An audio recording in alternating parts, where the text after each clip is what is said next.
Hello guys, I think YouTube lacks ordinary Ukrainian perspective on Russian war in Ukraine and Ukrainian counteroffensive, so today I will make a brief and quite personal subjective update on the situation on the front lines. My name is Anna and I vlog daily from Ukraine since the start of the brutal Russian invasion, so if you're new to the channel, you support Ukraine, please subscribe and help us fight. Informational war is very real. And my longtime friends, check your subscription status and hit notification button. So, I am not a professional military expert, I am a professional Ukrainian, and I can tell you about the things that Ukrainians are worried or excited about.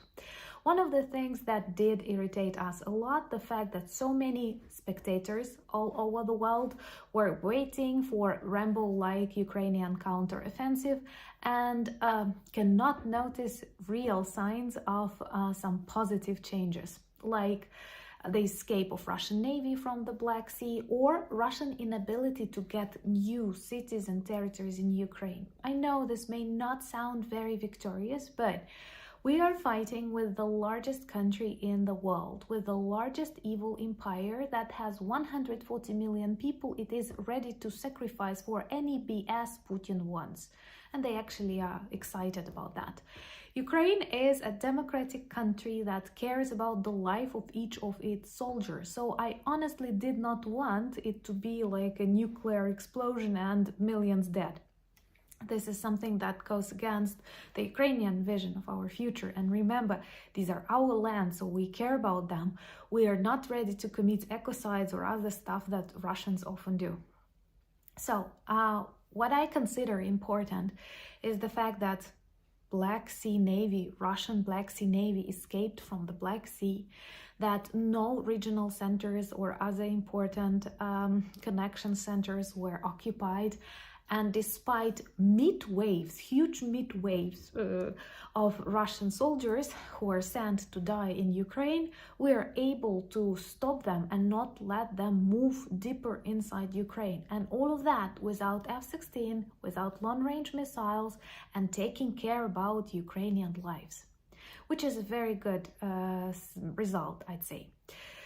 So remember to subscribe, and this is a good way to demonstrate your solidarity with Ukraine and spread more information about my country, our fight, because this is for democracy, not just for Ukraine. And what is also important to remember that the winter has come. I know some of you think it's better for soldiers, but I wouldn't say so. Of course, maybe it's better than cold autumn rains, but it's not that simple as in spring or in summer.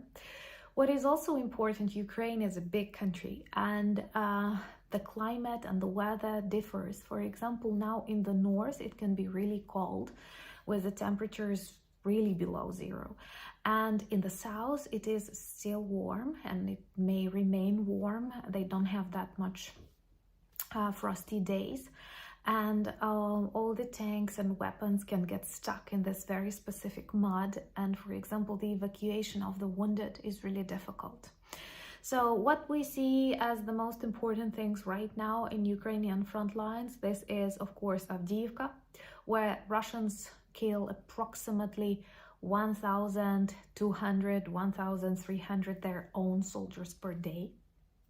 Perhaps they want to set the world record of how many they can kill per day, but with such resources that they throw in that meat grinder, I don't know what do they want to achieve, and even why on earth they need AVDIIVKA that much. It is a small regional center next to Donetsk, so perhaps they feel that Ukrainians can get Donetsk back, and we will.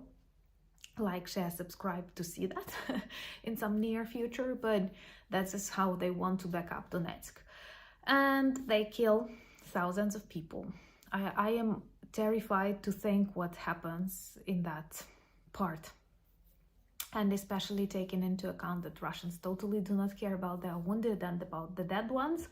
This is another problem of ecocide there, something that was similar to Bakhmut. A good update is about Kherson region. Once again, the operation and the building of Plацdarm for Ukrainian armed forces continues on the left bank. You know that even the Russian general recently died in Kherson region when he took a walk through the fields that were previously mined by his own soldiers. A very Russian way to die.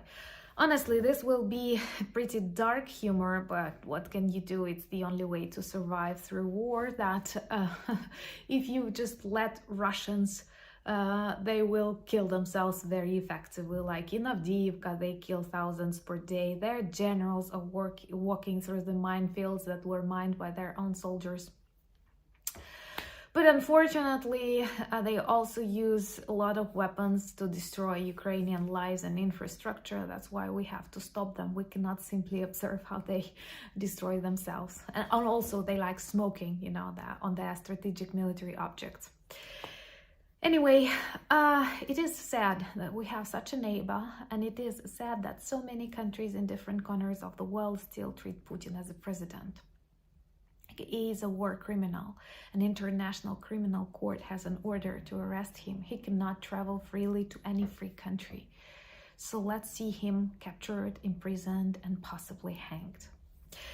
Let me know what are the other topics you would like me to discuss in my daily videos. Remember, I am a professional Ukrainian, not a professional military, but unfortunately, many Ukrainians are now professional military too.